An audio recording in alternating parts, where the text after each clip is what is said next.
All right, we are back.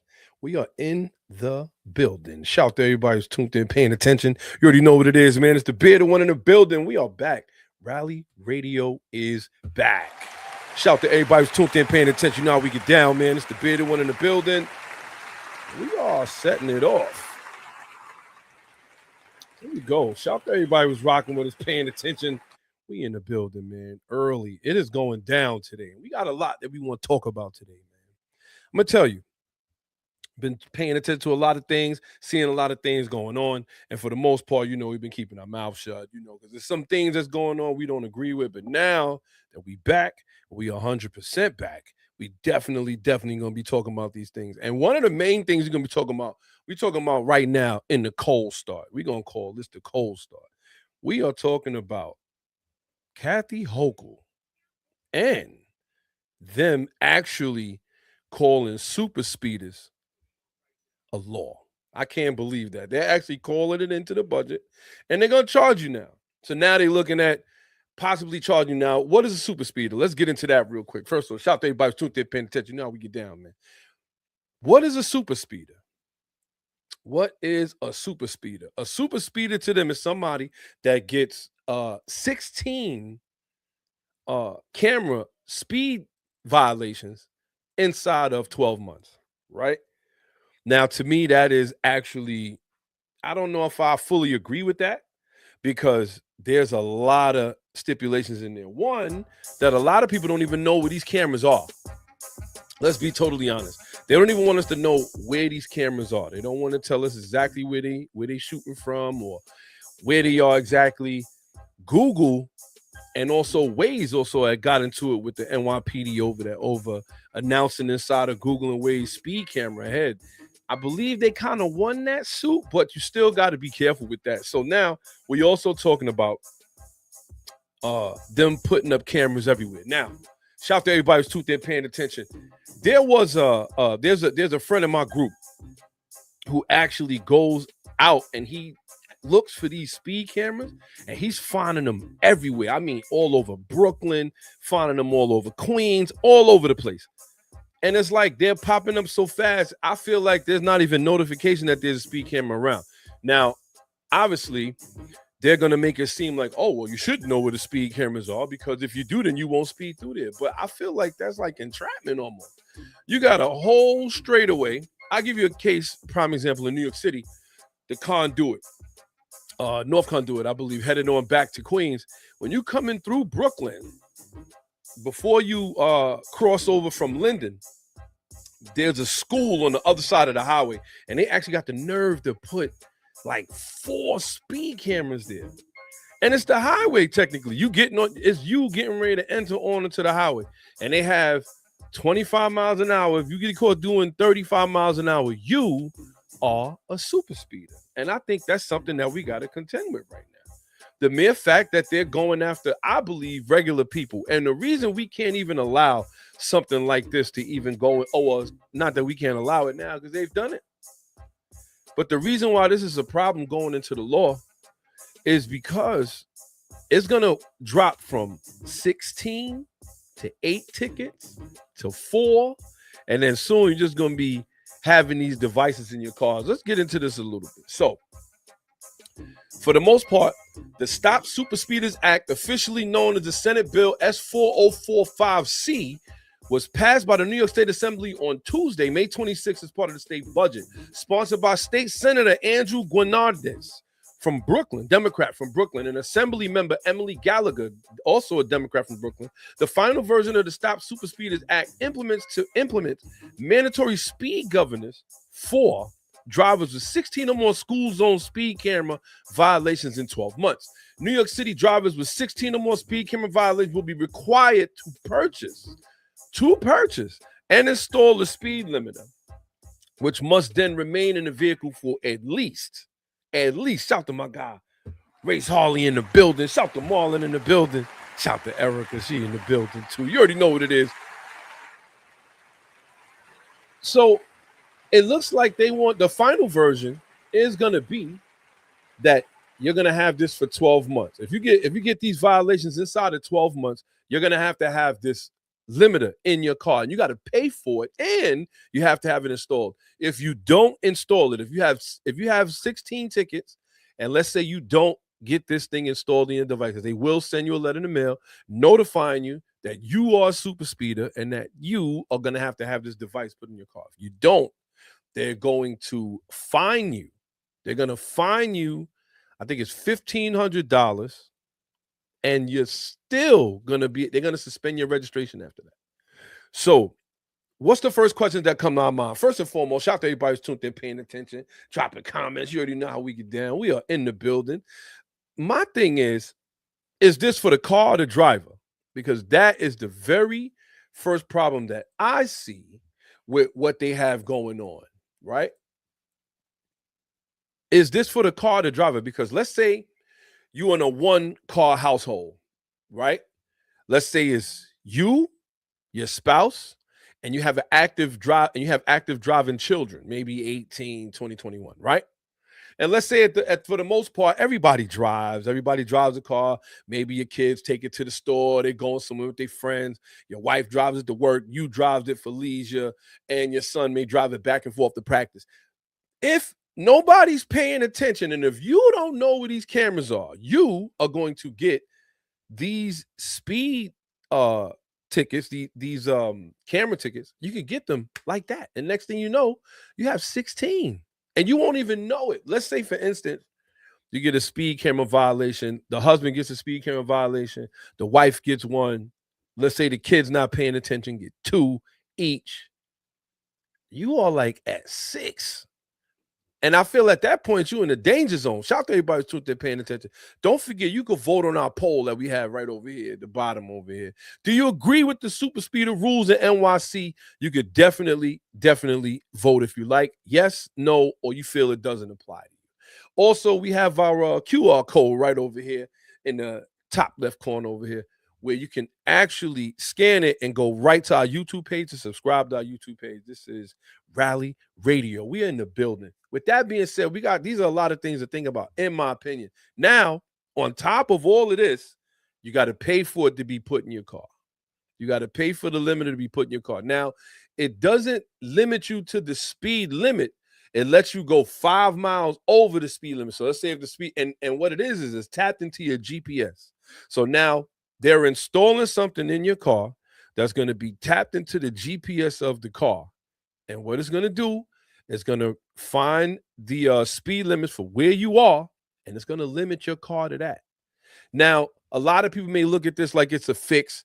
A lot of people are looking at it like, oh, this is great, to slow people down. It all sounds well and good when we first get into these things, right? But you and I both know they never stop here. They never stop here. They never stop here. And this, to me, is why it's a problem. They never stop here. Soon it's going to go from 16 tickets to, you know what? Nobody's respecting the 16. We're going to do 8 tickets. Now you get 8 tickets over here. I'm telling you, in a matter of time, there's going to be 4 tickets until everybody's driving around with a GPS system in their cars. And if you think that they're not thinking this far, they had these devices installed in 7,000 municipal vehicles, from certain police cars to parks department, people who use a lot of the city vehicles. They had them installed in there. Not only were they able to track their speed, they were able to track them. That is where you're running into the big issue, because this is not just about speed control. This is about car control. This is about car control. Whether people want to believe it or not, this is what's going on across the United States. And reason being, a lot of people are finding ways to rack up dollars to pay their municipal employees or whatever city bills that they have with these things. So it's definitely strict. They're not saying when this falls off, do you stay a super speeder? Like, if you get 16 of these violations inside of 12 months, let's say does one violation fall off if we proceed? Like, let's say you have 12 months, you have 16 violations, but inside of that 12 months, in the next 2 months, you'll only have 15. Is that a point where they're going to be taking this thing down? They're not talking about none of that. They're not talking about none of that. And I believe a lot of this has not been worked out. And I believe this, to me, these are going to be those kind of issues where we are actually going to see how much control they really want. And I think this is really just the beginning. I mean, we say super speeders. And even when you say super speeder right now, what constitutes a super speeder to you? What does that mean? When you hear super speeder, what are you thinking? Are you thinking somebody who's rushing to work or driving to work and they may do 36 in a 25? Is that a super speeder? Or are we talking about people who we routinely see? We see people on the highway, things like that all the time, just over the top speed limit. And it's like nothing's done to them because these are the kind of laws that's going to affect you. Remember, laws do not affect the lawless. And I think that a lot of people are forgetting that. Laws do not affect the lawless. If these people are lawless, they don't care. They're like, you know what it is. Enact your speed cameras, do what you want. I'm still going to ride dirty. What if they riding around with a suspended registration or suspended plates? People act like people don't do that. They do it. They take plates from another car to commit crimes. Next thing you know, you probably getting super speeder tickets. Somebody done stole your plate at night and was painting the town red with your license plate on the back of their car while they drag racing. Do they make room for that? They got a lot of stipulations and things that they're going to, to me, that they're going to have to fix, I think. Unless you agree with it. And like I said, drop it in the poll at the bottom. Type 1, 2, or 3 in the chat. Do you agree or do you disagree? Is this something that you think that we are going to benefit from, or is this really just a money grab? And in all honesty, that's what I believe this is right now. I believe it's no more than a money grab. I believe right now they are just trying to find more ways to put more money in their pockets. And I believe this is one of them. This is one of those kind of ways where they're going to say, you know what? We are going to make a lot of money doing this. And this is going to definitely add to the city's budget, add to the state's budget to get more money out of it. But again, is this some talk to my dude Ray Saul? He said 2. Said no, he disagreed. That's what I'm talking about. Like I said, if you want to add to the poll, just type 1 or type 2 or type 3 if you feel like it doesn't even bother you. No, this is not me. It doesn't apply to me. But I believe there are some people who it applies to, but I just think that it's going to go again against the wrong people. It's going to go against the people who actually are not doing this. But again, do they care?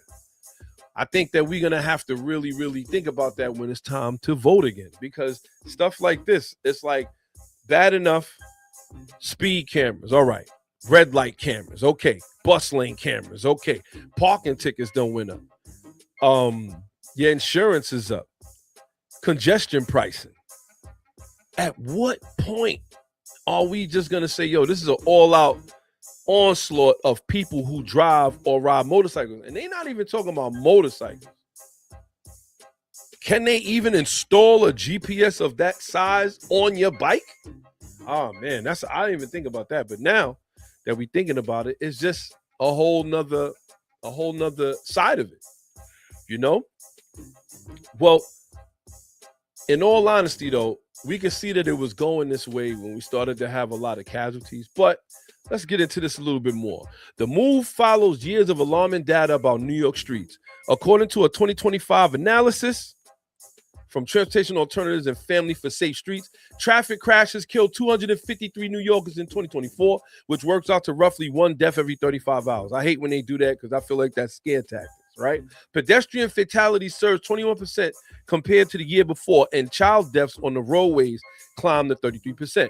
Even more striking, despite a 30% overall drop in speed, camera violations since the city expanded its automated enforcement program to operate around the clock in 2022, thanks to what we call him, shout to Mr. Dentures over there, aka Mr. Adams. When they started running this thing in 24 hours in 2022, at least 132 vehicles were caught speeding 100 or more times in 2024 alone. 2 vehicles racked up more than 500 tickets each, meaning they were being flagged on the average once every 16 hours. See, when they start doing that average, start digging into all of that kind of stuff, you know they tripping. Shout to my dude, Race Hall. He said he picked it. He said it's all about control. First, they track you with your car, then track your movement. That's what they're doing. Shout to Martinez. He tuned in. Let's go. Shout to Martinez. I see you. Now, they're trying to paint these numbers as, oh, this is out of control. This is crazy. But in all honesty, when they say that 33% of child deaths on roadways, they're not just talking about like kids getting hit by cars, which is what we thinking, right? No, they talking about accidents and things like that. Now, not saying every accident is from speed. Some of them are from distraction. What are they doing about that? Oh, they got something for that too coming down the pipeline. I hope y'all heard about it, where they want the cars from 2027 and up to monitor your driving position. And when it monitors, if it sees anything that you're off, it's going to slow you down or stop the car.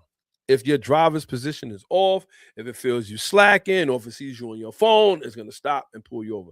It's like at this point now, you know what? The cars are doing all the driving, which opens up the door for all kind of different things like Waymo, Tesla, full self-driving. Tesla got another court case they in right now over their car during full self-driving having yet another accident. Waymo has suspended their services in Atlanta because a Waymo car taxi drove a couple people into a flood. It drove them into a flood. I mean, at this point, and they want you to believe that, you know what, it's going to be safe. All you got to do is make sure that, you know, you tell the Waymo what you're doing and where you're going. Not buying it. I mean, at this point, if people want to still rock with the selfless driving, full self-driving, I understand, you know, maybe it's something you don't want to get into. But I will say it's definitely something you got to think about here. And on top of that, now we talking about e-bikes. Let's stop the music for a minute. The e-bikes are even getting out of control. There was an accident, I believe, 2 days ago, if not yesterday, where an e-bike rider and a regular bicyclist crashed on the Queensboro Bridge, and they both died. Now come to find out, the e-bike was capable of up to 50 miles an hour, where the speed limit for e-bikes is what? 15 miles an hour. And this is what I mean. This is a prime example of like, well, you know what? We're just going to tax the cars because they can make the money. They came out with a speed limit for e-bikes. That's 15 miles an hour. Why? Who's enforcing it, right? Now, when Mayor Adams was in office and the Adams administration was in office, they were actually pulling over the e-bikes and pulling over the scooters, and they were giving them criminal summonses. So they had to show up to court if they had any kind of issue with their e-bikes. When Mamdani's administration took office, he told them, leave them alone. Don't ticket them, or at least don't send them down for criminal summonses. If you see them doing something, give them a little ticket and let them go about their business. But they are not getting criminal summonses. So now, who's enforcing this? Who's enforcing the speed limit on e-bikes? Come on. They don't got a license plate. They don't got no registration. They don't even need a license to drive or to operate these e-bikes, but yet and still, they on the curb with them. I know you see them. They be blowing stop signs. They be doing all kind of crazy stuff, end up under your car, and it's your fault. And you got to start saying it. So at what point are they going to say, you know what, we need to do something about this? I guess not. I guess now that, you know, we had 2 people unfortunately lose their lives on the Queensboro Bridge, maybe they'll get to it. Maybe they'll do something about it. And I think the sad part is that the Queensboro Bridge has lanes for each side. You have a lane that's going towards the city, and you have a lane that's going towards Queens. So it looks like the e-bike that was capable of up to 50 miles an hour crossed into the lane of the cyclist and hit him head on and killed him. And he died as well. So now it's like, what are we talking about? We're talking about really, literally, seriously, and figuratively showing some sort of speed control for something we can't even clock.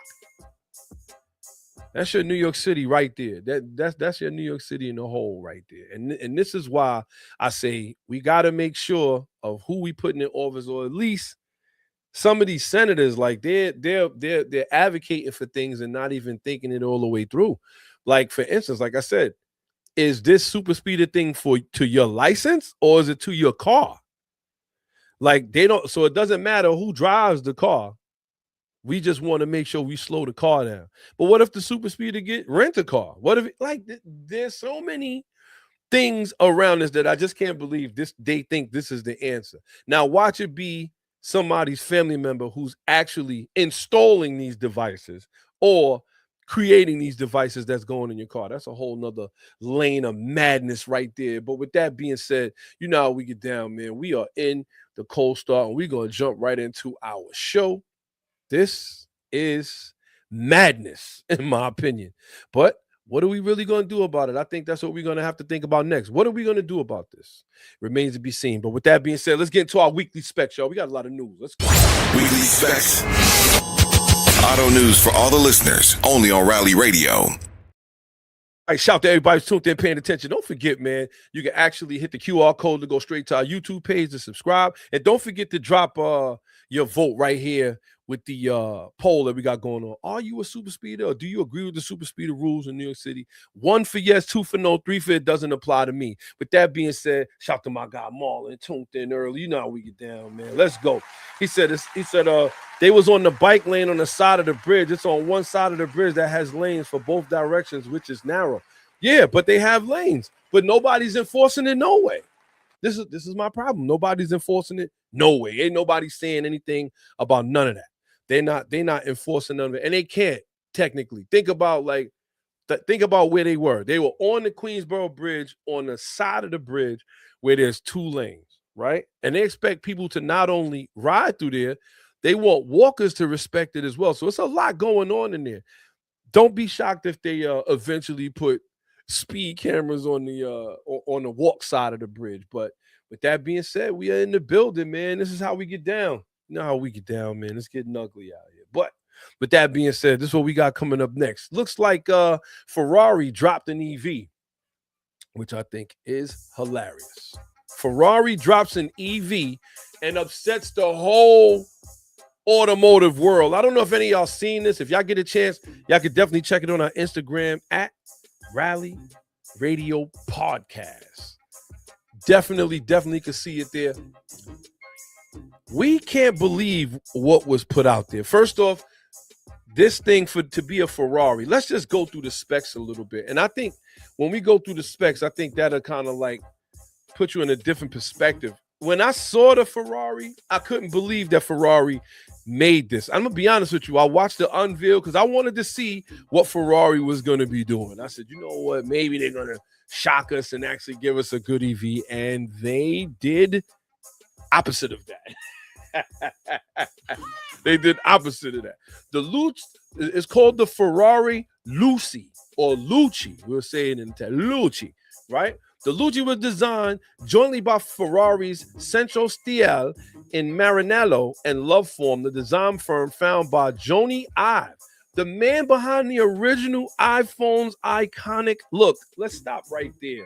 Now, that's what I'm talking about. Obviously, they couldn't get car guys to make this. They couldn't get car guys to really design this. Ferrari went and got guys that they thought, oh, you know what? They're tech guys. One guy designs a phone. Next guy's going to be designing 3,000 miles away. Let's get into that. So it looks like Ferrari wasn't justifying their exercise. It wasn't a styling exercise. It looked like the engineers had to shape it and make all kind of things happen for it. But to get into it, horsepower numbers. Well, let me say horsepower, gigawatts. And at the end of the day, it's electric power. I don't know if they rate it the same. It's ridiculous. But it comes with 1,035 gigawatts. I mean, like, it's ridiculous. 1,035 has a motor on each wheel. And ultimately, that's really the brunt of it. That is not. It's nothing different on that note. Now, when you look into the interior, there's a lot of different things that they went there. They went with all buttons, they say, which they think is a better thing. And also, they went with less screens, They went with they call a comfortable interior. And not only that, it looks like their interior alone is really where all of the money's being spent. The range is 320 miles with a top speed of 260 kilometers per hour. Full spec 1050. They claiming it gets to 2.5. 0 to 60 and 2.5 and 0 to 106.8. Those are crazy numbers. But now let's talk about the weight. Now we talking about safety, right? This thing weighs about almost 5,000 pounds, if not more. It weighs about, they said 4,900 and something pounds. 5,000 pounds almost. And we talking about could get up to that speed, which is actually, I can't lie, that's actually impressive. But the mere fact that it's an EV, I'm not impressed because it has motors on every side. So is this something that you think Ferrari actually thought about when they built it? I don't know. 800 volt battery pack designed and assembled in Maranello, and it's actually a structural part of the chassis. So that's another thing. Ferrari said they ran into a lot of issues building this car because of the weight of the batteries themselves. They said there was nothing they could do as far as making something sporty because it was too heavy. You're going to have people try to go around turns. Next thing you know, they're in the dirt because these cars are ridiculously heavy, especially for Ferrari. So now they say it feels like, I believe it's the battery itself is about 2,000 pounds. It does have fast charging and it tops out at 350 kilowatts. But Ferrari, once again, is saying, you know what? This is just the beginning. They said this is just the beginning of them releasing the car. But now let's talk about price. Let's talk about price. First of all, shout out to my man Marlon. He said, is that dry weight with fluids in this Ferrari? Nah, there's no fluids. There's no real fluids in there outside. I believe it has a coolant in it, but that's about it. Because remember, it's EV. They're not even thinking about putting all the thing in there. But they said dry weight though, 4,995 pounds. I believe once somebody gets in or whatever have you, we're gonna add a little bit of pounds to it. But the price tag, $640,000. That's where they lose me at. That's where they lose me. Now they talking about 640,000. $640,000.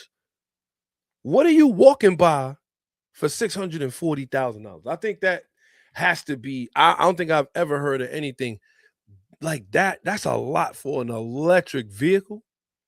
An electric vehicle, 640,000. Nah.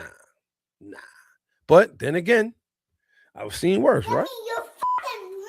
640,000. Now, let's say the Tesla Plaid. Let's say we in the realm of electric vehicles. The Tesla Plaid, at that point, to me, had to be one of the more expensive, or even the Lucid, right? We're talking about at $120,000 price point, and these cars are sought after by the people who love electric vehicles, right? Price point 120,000. Let's say 140. Let's even be gracious and say 150.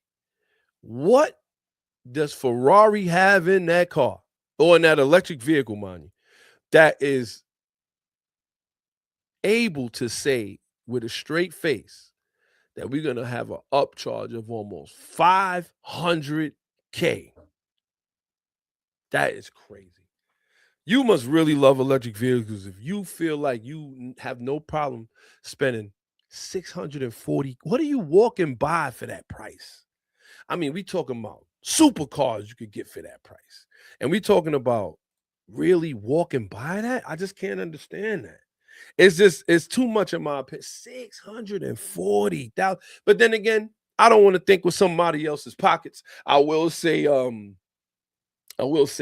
that if you want it or if you want to buy it, and that's up to you. But I'm just thinking like 640,000. Now, my problem is when you get brands like a Ferrari, a Lamborghini, people are not buying these brands for that.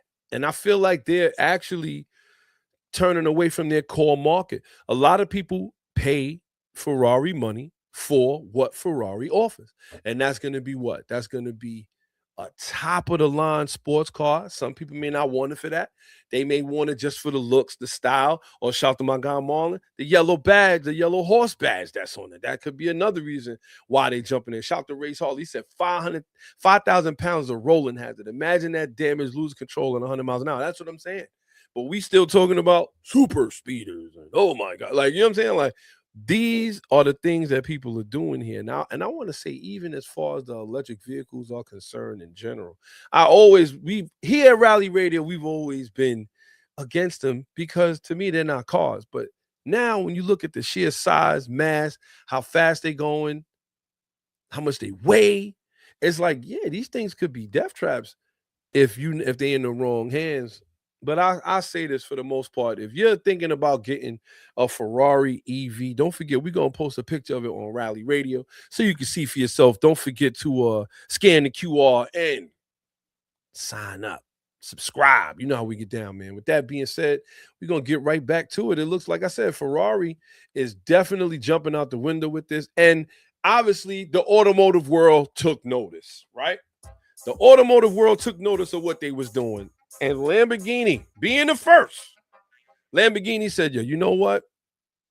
Us delaying our electric vehicle looks like one of the smartest moves ever. And they said that out loud. I couldn't believe that. They had it on their social media. Stefan Winkelmann has zero regrets about pushing back the launch of Lamborghini's first electric cars. The Lanzado Grand Tourer was supposed to come out this decade, but it's not happening anymore. An electric Urus SUV has been indefinitely pushed back. Lamborghini still developing an EV for post-2030 release. And I believe this is smart on their behalf because they watched Ferrari make this move, and now they're like, you know what? Nah, I don't even look right. He said it looks like it definitely was the right way to go. He said that he feels that, one, if you're going to release it, it has to be done right, which he's right about that. But in general, people are not going to get Ferraris and Lamborghinis for that experience. If that's the case, if you're an electric vehicle person, I find that a lot of electric vehicle people are not into speed. They're not doing this for speed.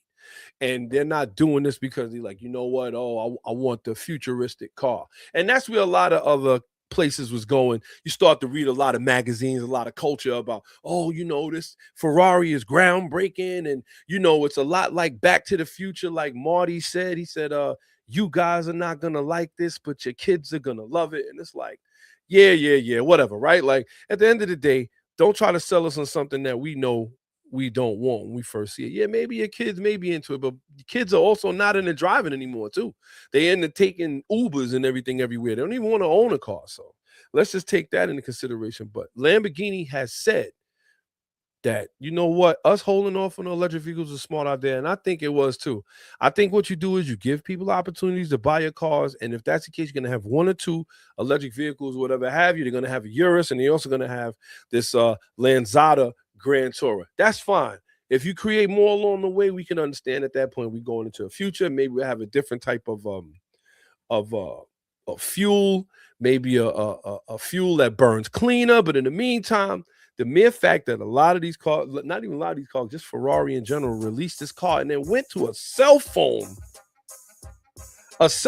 developer, somebody who created the very first iPhone. Not saying he's just anybody. I'm not saying that. But I don't know if the car thing was like really, really the smart thing for him to be doing. Because it definitely didn't come out right. Nasty looking tail lights. Shout to my guy, Race Harley. He said car battery technology isn't where it needs to be for sports car enthusiasts. Too much weight to make the car nimble enough for high speeds. Right. We talking about, imagine the body roll of a 5,000 pound car trying to go into a turn. And we already know they're going in hot, 100, 120 MPA. This is one of the reasons to me why even the racing of them is dangerous. I mean, like, don't get me wrong. Everything has a hint of danger to it. But if somebody loses control of one of these things, it could get ugly quick, fast. So just keep that in mind. You know what I mean? I want to say personally that the electric vehicles, as far and for Ferrari is concerned, it just wasn't a good look. And then the way that it looked, the way it came out, oh, man. The tail lights are horrible. The only place to me where they really get, any kind of pass, I want to say, is the interior. Seats look great. You know what I mean? The steering wheel, great. Outside of that, I can't see nothing that would make you like scream out to this thing. But Ferrari's owner is saying that people are beating down their doors for this Ferrari. This is what he's saying. And I at the end of the day, a lot of people are going to say those things. I believe that, they definitely, everybody wants one and, we're getting orders. Yeah, they say that, but I got to see one of them on the street. I mean, we live in New York City. If there's any place where an electric vehicle Ferrari or EV Ferrari is going to show up, it's going to be here. There's a Ferrari dealership right there in the city on I want to say 59th Street over towards that side. So you can't tell me that, this is going to be one of them niche market things, or we probably only going to see it in Southern California or something like that where people don't really, drive cars or whatever have you. That's probably not going to be the case. They're probably going to be everywhere. So just keep that in mind. Keep it in mind that, you know what? These things are definitely going to be popping up if they are popular. In the meantime, looks like Nissan took a couple shots at them too. Nissan actually posted on their social media a picture of one of their newer Nissan Muranos that are the same color as this Ferrari, and then the EV Ferrari, and said pretty much flattery. They're flattered that they want to make a car that look like this. Now, I don't know if Nissan, that's actually hilarious. Because Nissan is flattered saying the comparison between the Leaf and the Ferrari Lucci, but is that a good thing for the Nissan, or is that a bad thing for Ferrari, or is that a good thing for Ferrari, bad thing for? I don't know. It's actually pretty interesting, but they surely couldn't wait. They say imitation is the sincerest form of flattery. So thank you, Ferrari. That is hilarious. There's no way that they actually sitting here saying that, but it is hilarious. Shout out to my dude, Cedric Melbourne in the building. You already know how we get down. Let's go. You know how we get down, man. That Ferrari thing is, and drop in the comments how you feel about the Ferrari here, that electric vehicle Ferrari. I will say though, Nissan again. I don't know if that's a shot at them. Are they taking a shot at themselves, or are they taking a shot at Ferrari? Is that a good thing to be able to compare a car to this? Because to me, it's a monstrosity, man. I'm telling you, I am definitely not impressed by this thing. I'm gonna say it's trash. Straight up garbage. Shout to Cedric. Yes, it is garbage. But again, this is what happens when you kind of force these car companies to do this. My thing is that, if they building one and they was unsuccessful at it, it makes you start to wonder, did they want to do a good job? I mean, yeah, they spent all this money. I feel like they released this thing on purpose. It looks like, I'm gonna be honest with you, it looks like a Mercedes Equos. I don't know if y'all seen those, the EQUUS Equos, the electric vehicles from Mercedes, the bubble. Oh my goodness. And it's like they can't seem to make one of these things look good. I haven't seen an electric vehicle yet that I would say looks good. Like, you know what? Yeah, I would buy one. I think other than that, the T50, the Gordon Murray supercar that was built, but even then, like I said, you're gonna have a lot of weight in that car. So it just goes to show, man. Just goes to show there's no way to me that a person that is really loves cars is really gonna want that. They're just gonna want it for the status, or they're gonna want it strictly to say, like you said, that they have it. But I don't see how you go for one. But shout to Lamborghini. They said, listen, we delaying it, and it was smart by us. And Nissan said, thanks for the shout out. We love the fact that y'all imitating us. Ouch. That actually hurts. So just think the next time you see one of them, what's the difference between that and a Nissan? I guess that's what they're saying too.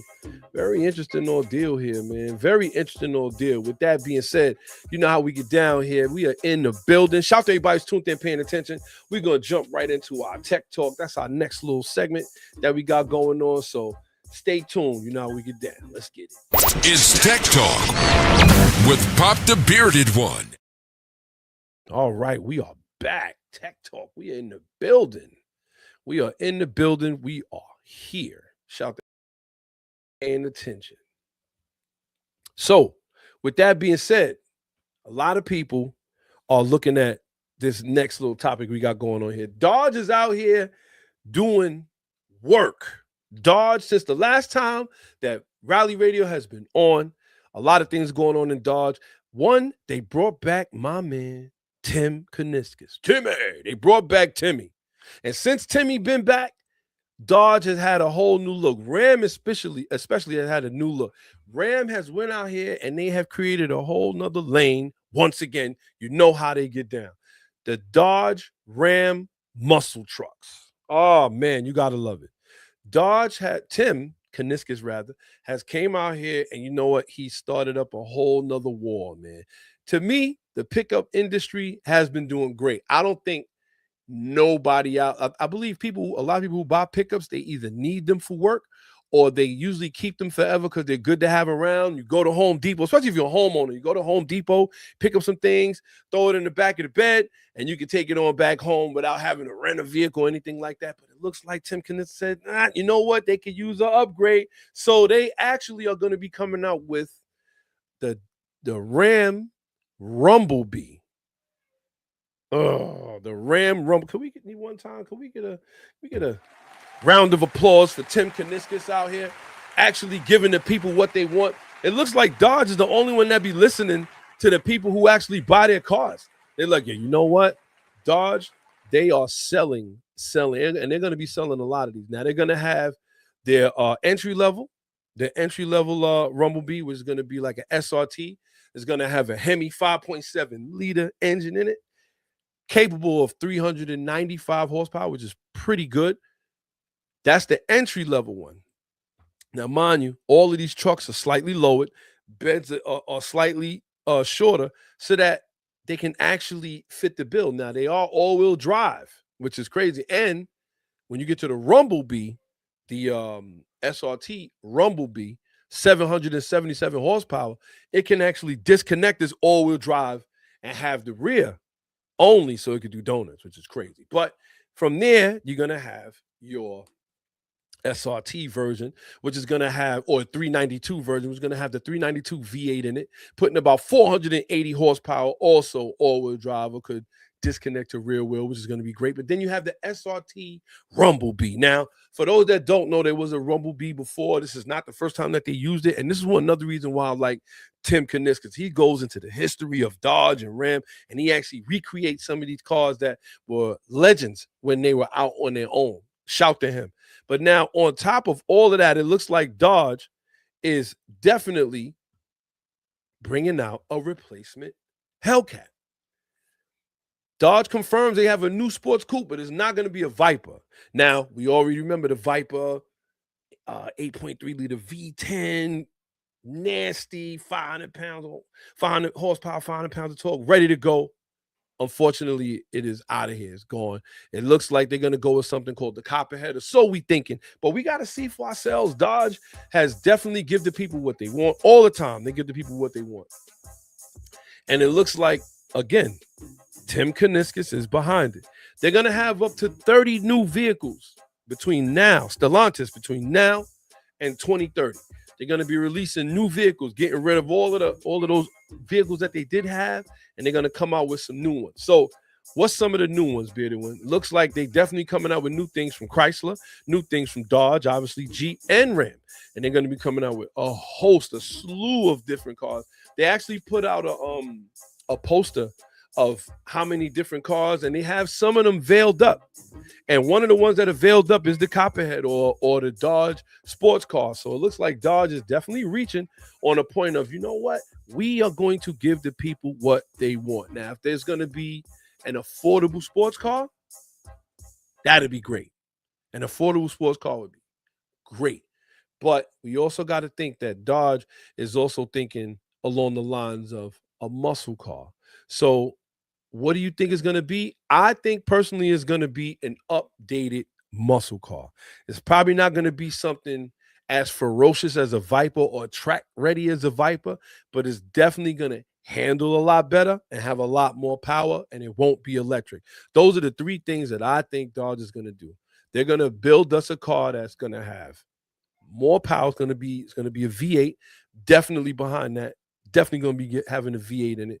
It's going to be more of an upgraded sports car, more of a sports car, but not a full out track animal. It's not going to be one of them.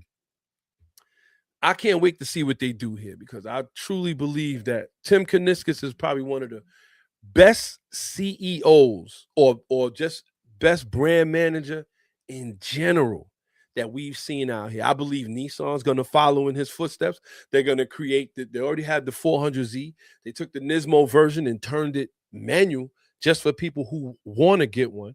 And I believe that they also on the lines of, they want to come out with a Silvia, which is another sports car that they used to have on their brand before they got rid of it. I want to say about 2000 that the last S15 was out. So you figure, or the S15 is out. So now you got to look at it and say to yourself, what is Dodge going to do next outside of this? And I believe this is going to carry them for the next 3 years.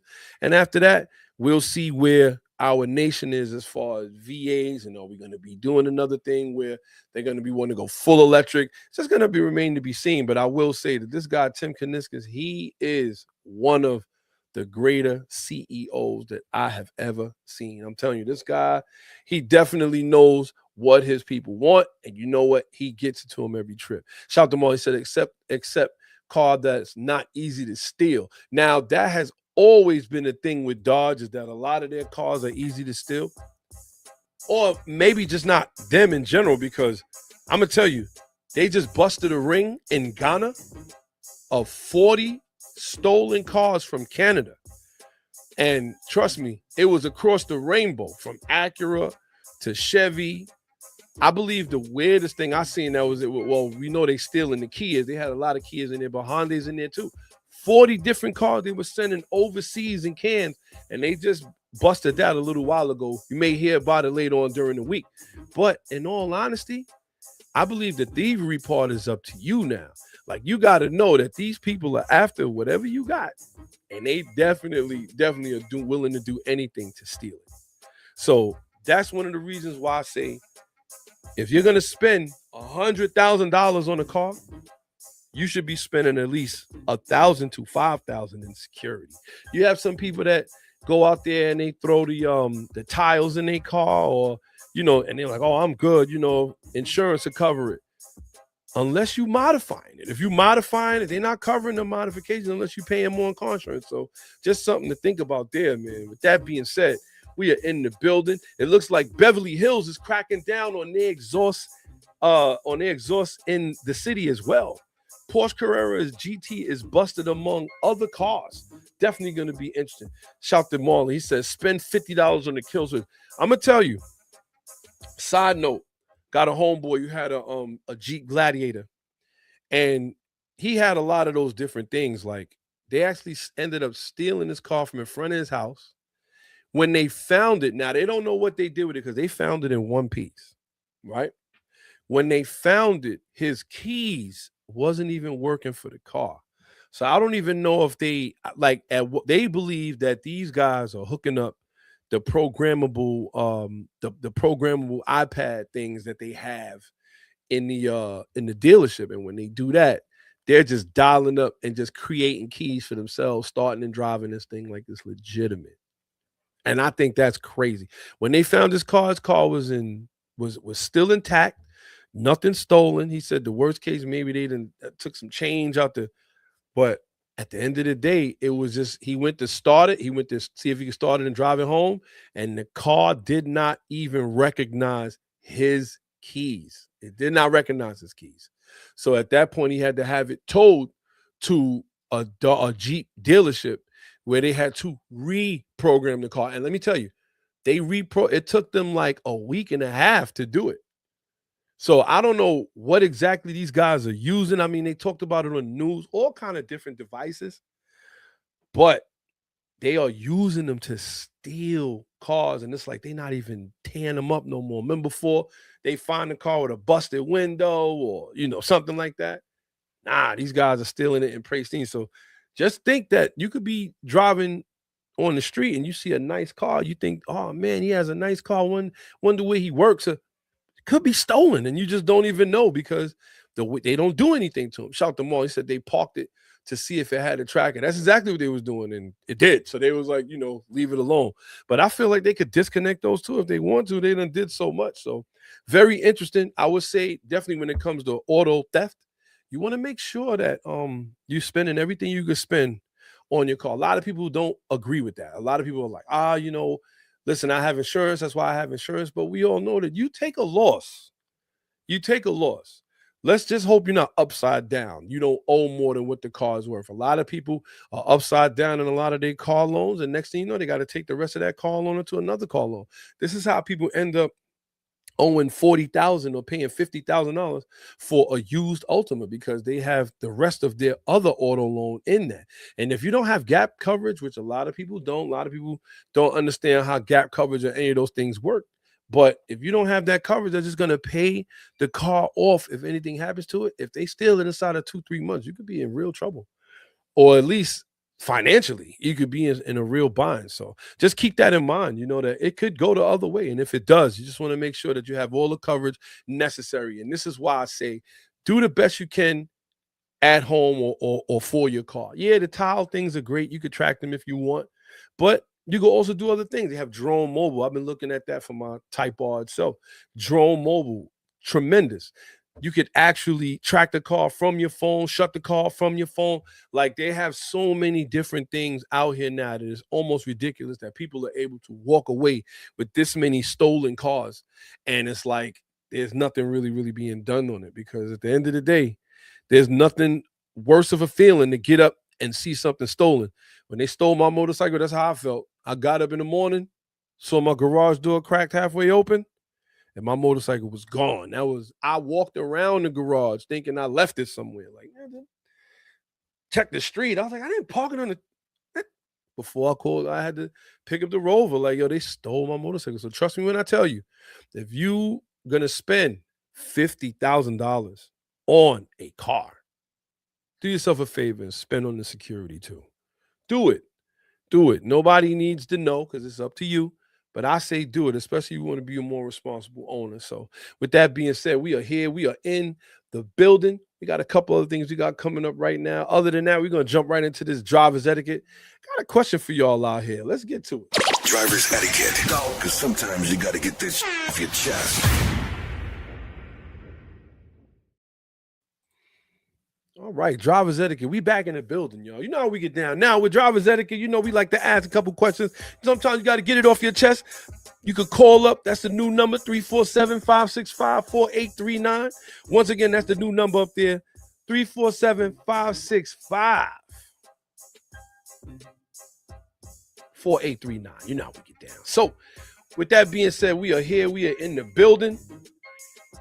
The other day, I happened to see a car commercial, and the car brand is going to remain nameless because I don't want it to be anything for the car brand itself. We don't want nobody to get offended, but I will say that I see in a car commercial, and it looked like they were it looks like the selling point had to be towards, like, I want to say the older African American generation, and but the way that they like our generation, but the way they were selling it, I just was like, nah, I didn't like it. The commercial was to me was tacky. It was a little bit tasteless, and all they showing is they playing a hip hop song from that era. They got a hip hop artist from that era, but then they got people like stopping and looking all at the car and is like, oh, this is beautiful and all of that, and everybody's just jumping in and they buying in, and I'm just like, now is not the time to be even looking at something of this magnitude. But this goes to show how a lot of car companies, or a lot of companies in general, when they start hitting that lowdown, like they can't sell, first person people that come back to is us. They be like, you know what? Yeah, let's advertise to who doesn't know your brand. So just very interesting. I wanted to get y'all take on it. Is that something that y'all notice a lot? Do you feel like a lot of advertisements are directed towards you? And if they are you offended by it, or is something that you feel, you know what, this is something that I like? Is that something that you think that really moves you? Like the more that I see a lot of automotive commercials, I start to watch them. It's like the more I see, I'm just certain things I don't like from them. Like there's a lot of times where you may see a commercial and it's geared towards like ignorance almost, and I'm like, nah. I seen a couple tasteless commercials, and I seen commercials with taste. I remember when we were younger, we would see things like I remember Toyota Camry. The Toyota Camry had a commercial, and I believe what was it? The lady was saying, "Punch it, Margaret." I don't know if y'all remember that. She pulled up to the highway with like an 89, 90 Toyota Camry. And she's sitting there and she's trying to get on the highway. All these cars are speeding by. And she looks at her homegirl that's in the passenger seat, who is old as she is. And she says, "Punch it, Margaret." And when she punches it, it's actually the V6 8990 Toyota Camry box edition. But she actually punched it and jumped into the highway with it. And the big sell was the mere fact that this car came with the V6. Mind you, this is the same V6 that came in the ES. Of not the ES, yes, the ES of that year when Lexus had finally made its way to the United States.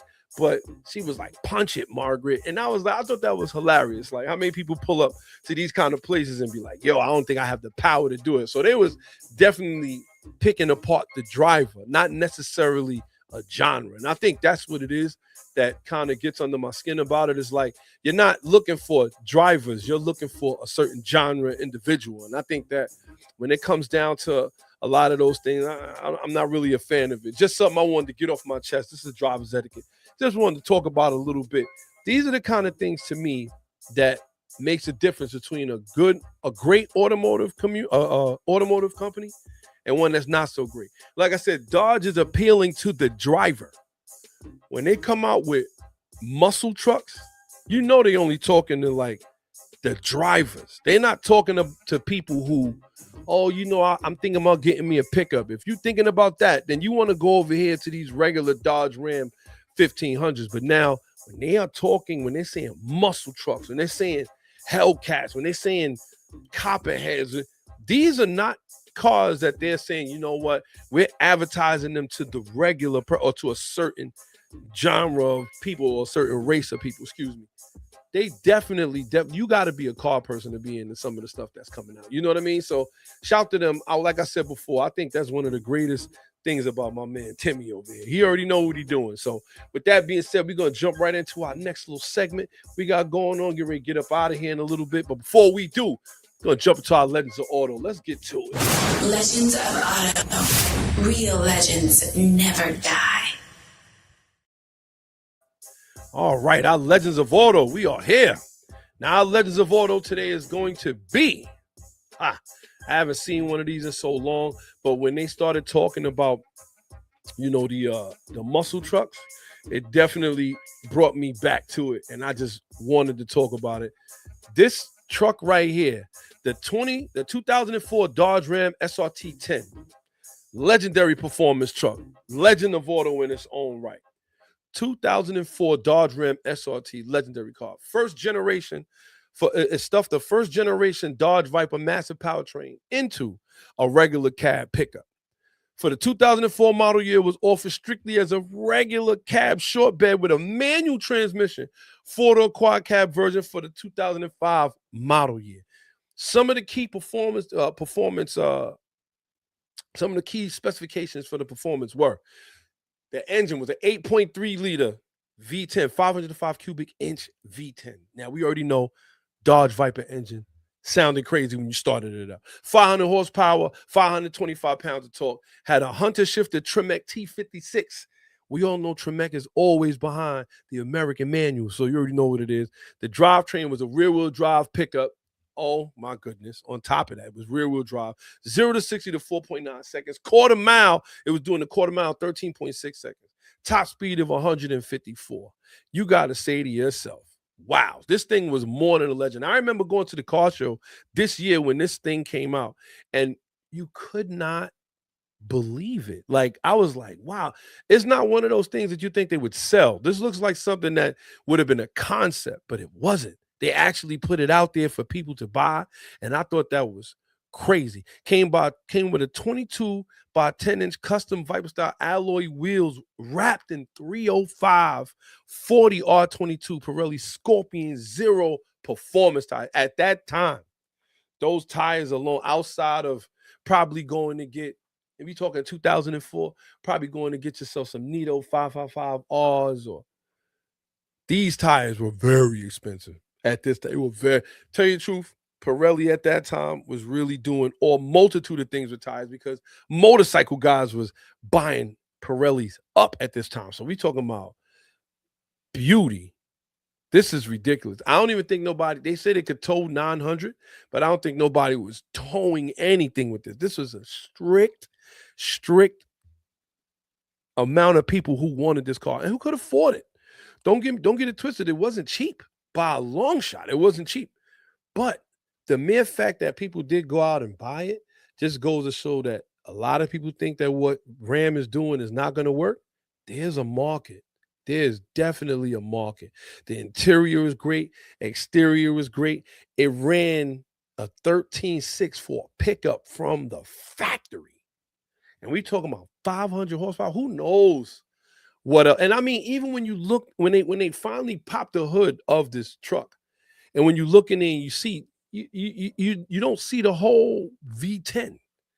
It's like the way they positioned it, they had it slid into the car. Look, I'm telling you, to me, this is one of the greatest marvels that I've ever seen Dodge do. I know that they have these ways where they like, you know what, we're gonna come out with something that's gonna shock everybody. When they dropped this, they did. I ain't gonna lie. I remember waiting there looking at this thing when I went to the car show in the Jacob Javits that year, and I want to say that this thing was crazy.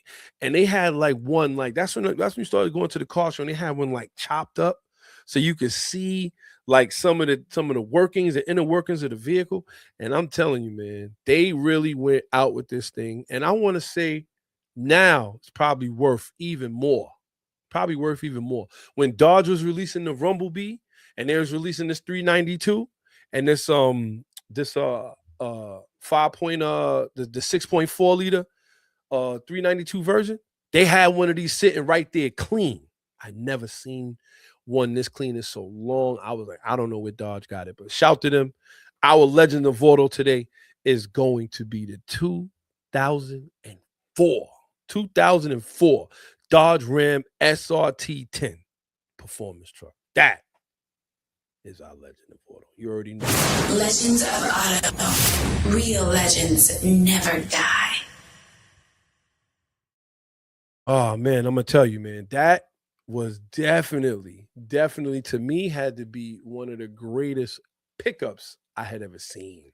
So definitely something that we're seeing now. But just keep in mind that a lot of automotive companies are not even thinking about the people who put them where they need to be. So with that being said, we're going to jump right into our next. We have our favorite little segment coming up right here. This is going to be the understeer. Now, this is actually hilarious. Shout out to everybody who's tuned in, paying attention. Shout out to Marlon. He picked 2 already on our poll. So this is hilarious. And we're going to get into this a little bit because I'm going to say that this guy, this police officer actually didn't know what he was getting himself into. But you know what? Doesn't mean he can't be the understeer nonetheless. So with that being said, here we go.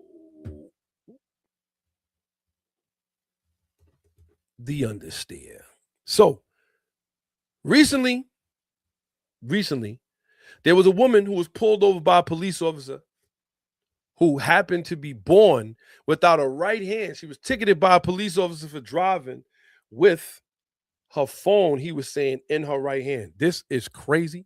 This is the kind of stuff that you got to really, really like laugh at. He said, the case was thrown out of the court due, well, the obvious reasons. I'm mad that they used thrown out too, but you know how they get down. This is hilarious. So with that being said, it looks like A Florida woman, she was recently issued a ticket, like we said, for using her cell phone with her right hand while driving. However, the accusation had a serious flaw. The woman who received the ticket didn't have a right hand, and she was born without a right hand. So we're not digging on nobody. We're not joking on nobody.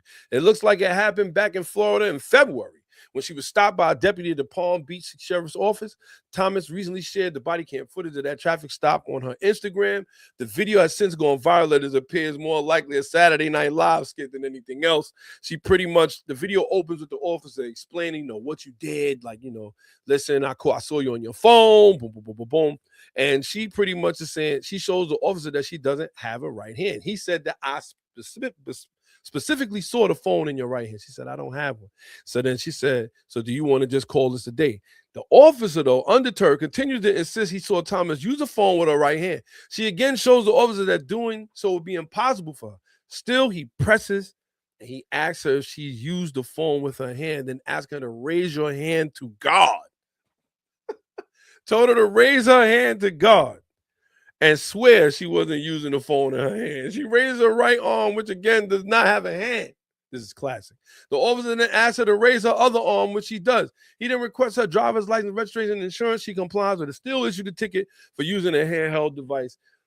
She pretty much she beat this hands down. Oh man, I'm sorry. I didn't mean that like that.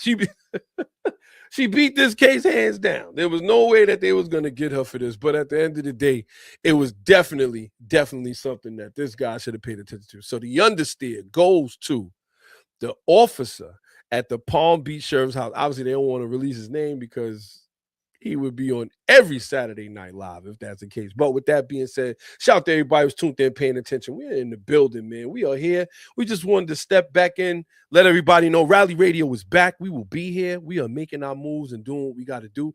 We will be back next Saturday, 12 noon on the dime. 12 noon on the dime. We will be back every Saturday. We got a couple other things going on. Don't forget, you can subscribe to the YouTube page by the QR code we have right here. And definitely check us out. We got a lot of things going on, man. With that being said, shout out to everybody who's tuned in, paying attention. Shout out to everybody who was rocking with us. We appreciate y'all greatly. We are definitely making moves here. Definitely going to be having some things going on. So with that being said, until next week, the bearded one, we are in these streets. You already know what it is. The gas prices are stupid. Potholes are offensive. And somewhere, a clapped out Nissan Altima is challenging a Ferrari EV. Let's get to it, man. You already know.